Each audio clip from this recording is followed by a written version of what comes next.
सृष्टि बचपन से ही दिखने में सुंदर नहीं थी, लेकिन अमीर बाप की बेटी सृष्टि पर उसकी माँ जान छिड़कती।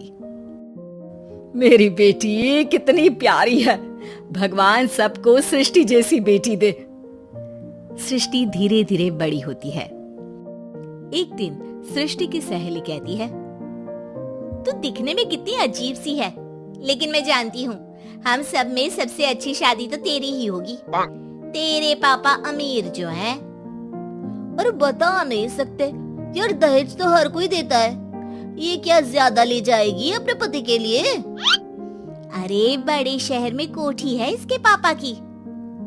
अरे पापा की है ना, कौन सी इसकी है? इसकी होती तब तो कोई भी लड़का इससे शादी कर लेता। अरे पापा की मतलब पापा की है तो मेरी ही है ना? किसने कहा? अब तेरी तो तब होगी ना जब तेरा भाई ना हो।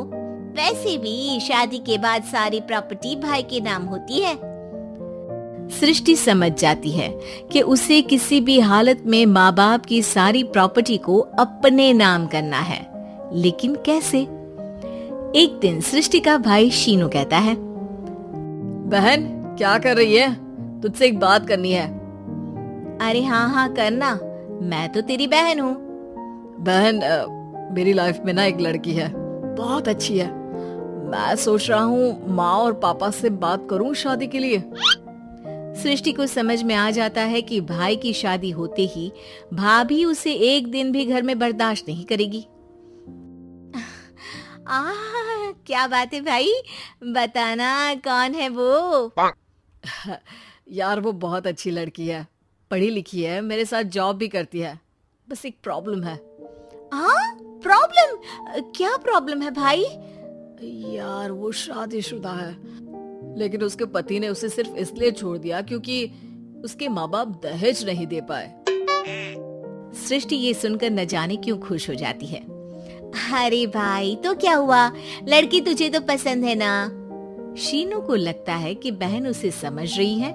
वो इस बात से अनजान होता है कि उसकी बहन की मंशा पूरा घर हड़पने की है। सृष्टि अपनी माँ से कहती है, मम्मी मुझे तो बहुत चिंता है, पता है शीनू क्या कर रहा है?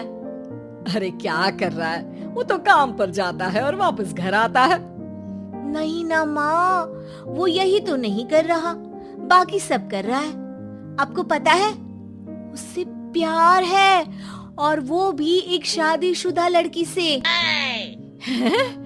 ये क्या हो गया? मैं सोसाइटी में क्या मुंह दिखाऊंगी? अरे तेरे पापा तो यही कहेंगे कि मैंने ही उसे बिगाड़ दिया है। माँ देखो, मेरी बात मानो, पापा पर भी विश्वास करने की जरूरत नहीं है। अब आप ही बताओ, पापा इतनी देर घर के बाहर रहते हैं क्यों? बोलो। अरे बेटा वो तो नौकरी करते हैं ना। तू बहुत भोली है माँ, पापा का ऑफिस तो 7 बजे खत्म हो जाता है, लेकिन देखो कितनी देर से आते हैं। अरे नहीं बेटा, ऐसी कोई बात नहीं है। सृष्टि माँ को एक औरत से बात करते पिता की फोटो दिखाती है। देखो माँ कैसे हैं पापा, मैं ना कहती थी कि पापा सही नहीं है। मैं तेरे पापा से बात करूंगी, दे फोटो मुझे। ओ माँ, वो तो डिलीट हो गई। लेकिन चल, तूने तो देख लिया ना, पापा से बाद में बात कर लेना, और हाँ मेरा नाम बिल्कुल मत लेना। हाँ माँ। अब क्या था, सृष्टि के माँ और पिता के बीच झगड़ा होना शुरू हो जाता है। सृष्टि के मन में क्या चल रहा था कोई नहीं जानता था। एक दिन, माँ सृष्टि के लिए एक लड़का देखा है, वो लोग शाम को उसे देखने आने वाले हैं। और हाँ माँ, एक खुशखबरी, मैं और पापा मिलकर एक नया बिजनेस ट्राई कर रहे हैं। शाम को लड़का आता है, सांवले रंग का। सृष्टि को तो बिल्कुल भी पसंद नहीं आता। लड़की की माँ कहती है, लड़की का चेहरा तो कोई खास नहीं, लेकिन अगर मेरे बेटे को आप लोग सेटल कर दें तो मैं उसकी शादी आपकी बेटी से करवा दूं। सृष्टि को लड़का बिल्कुल पसंद नहीं था। उसे भाई पर गुस्सा आ जाता है। लड़के वालों के जाने के बाद कहती है, माँ देखा शीनू मेरे लिए कैसा लड़का लेकर आया, न दिखाने लायक न सुनने लायक, सेटल भी नहीं, वो भी हम करे। अरे माँ, मैं जानती हूँ ये मेरी शादी किसी भी घर में क्यों करवाना चाहता है। अरे कैसी बात कर रही है बहन, तूने तो देखा ना, लड़के को मैंने ही मना कर दिया तुझसे शादी के लिए। जिसने लड़का बताया था उसने उसकी बहुत तारीफ की थी। बात आई गई हो जाती है, लेकिन सृष्टि का मन शांत नहीं होता। क्या करूँ, कुछ समझ में नहीं आ रहा।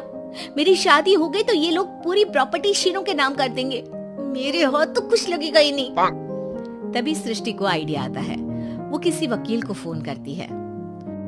जी देखिए, अगर आपके मम्मी पापा का तलाक हो जाता है तो आपके पिता की आधी प्रॉपर्टी आपकी माँ के नाम हो जाएगी, फिर उसे वो किसी को भी दे सकती है। सृष्टि अब माँ को बेटे के खिलाफ भरती है। माँ, शीनू पर नजर रखा करो, वो जिस लड़की के प्यार में है ना, वो शादीशुदा है। यहाँ आएगी, सारा पैसा, रुपया, जमीन, जायदाद सब हड़प लेगी। पापा का भी हाल तुमसे छुपा नहीं है। ऐसा ना हो कि मैं और आप एक दिन सड़क पर भीख मांगे। हे भगवान, मैं तो जीते जी मर जाऊंगी अगर ऐसा हो गया तो। ऐसा हो गया नहीं माँ, ऐसा ही होगा। अभी समय है, आगे का सोच लो। मैं तो कहती हूँ पापा से आधी प्रॉपर्टी लेकर अलग हो जाओ। पापा की आधी प्रॉपर्टी भी हम लोगों को अगर मिल जाती है ना, तो अगले 7 जन्म सफल समझो। बेचारी माँ बेटी के कहने पर पति से तलाक लेकर अलग हो जाती है। सृष्टि अब पैसों से गाड़ी और अपने दूसरे महंगे शौक पूरे करने लगी। उसके दोस्त भी उसके पैसे इस्तेमाल करते। सृष्टि, कल तुम कहाँ थी? मैं सारा दिन घर पर अकेली थी। तो मैं क्या करूं? मैंने ठेका तो नहीं लिया है ना तुम्हें संभालने का। माँ को सृष्टि से ये उम्मीद नहीं थी। वो बैठकर रोने लगती है। वहीं उसका पति यानी कि सृष्टि के पिता आ जाते हैं। मैं जानता था कि तुम्हारा यही हाल होगा, तो आपने मुझे रोका क्यों नहीं? मैं रोकता तो तुम रुकती क्या?